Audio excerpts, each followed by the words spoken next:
Inizio con un ricordo, che è un ricordo di Giulia Cecchettin e Vanessa Ballan. Vanessa peraltro rappresenta un caso recente e stiamo parlando della 108ª vittima di femminicidio. Penso che con Giulia qui dal Veneto sia nato qualcosa di straordinario, nel senso che è un big bang della storia, una presa di coscienza della nostra comunità ed è anche una volontà da parte nostra di fare ancora di più, nonostante quello che comunque già si fa. Vi ricordo che il Veneto ha 39 sportelli. Nella tradizionale conferenza stampa di fine anno a Palazzo Balbi, il governatore ha voluto iniziare rendendo omaggio a due giovani donne uccise barbaramente in poco più di un mese di distanza una dall'altra nella nostra regione, evidenziando come la legge vada rivista. Puntare il dito contro una legge che probabilmente ha bisogno di essere tagliandata, ha bisogno di essere ancora più incisiva, tutelante nei confronti della donna. Abbiamo capito che nonostante sia stato attivato nel rispetto della legge il codice rosso, poi alla fine colui che era oggetto di questa attenzione si è rivelato l'omicidio di Vanessa.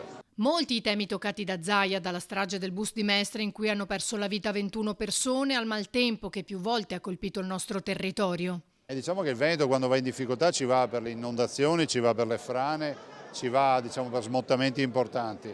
E diciamo che noi continuiamo con le opere, perché le opere sono una vera soluzione, lo abbiamo dimostrato durante l'ultima alluvione, però c'è ancora un grande fronte che è quello del Piave, cioè il bacino idrografico del Piave che deve essere messo in sicurezza. Ma l'incontro è stata anche l'occasione di un importante annuncio. Vi do una notizia, no? È Natale. Il 29 di dicembre, cioè la prossima settimana, apriamo la Pedemontana e quindi apriremo gli ultimi 22 km e 300 metri.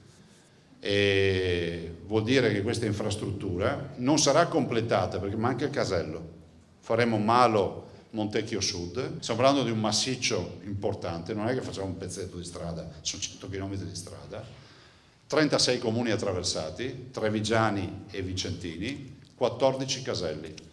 È l'infrastruttura che ha il pedaggio più basso tra le nuove infrastrutture in Italia. Ma questo, dice Zaia, è anche l'anno dell'autonomia. Finalmente una legge che va in Parlamento e viene in fase di approvazione al Senato, ma poi anche l'anno delle Olimpiadi, perché comunque quest'anno è il giro di boa delle Olimpiadi e noi siamo sede olimpica, questo dobbiamo ricordarci. E conclude: che sia un Natale di serenità, da trascorrere con le persone care, che si amano in famiglia, ma fatemi fare anche un grande augurio alle persone che non sono perfettamente in salute, quindi un doppio augurio di buon Natale e di pronta guarigione.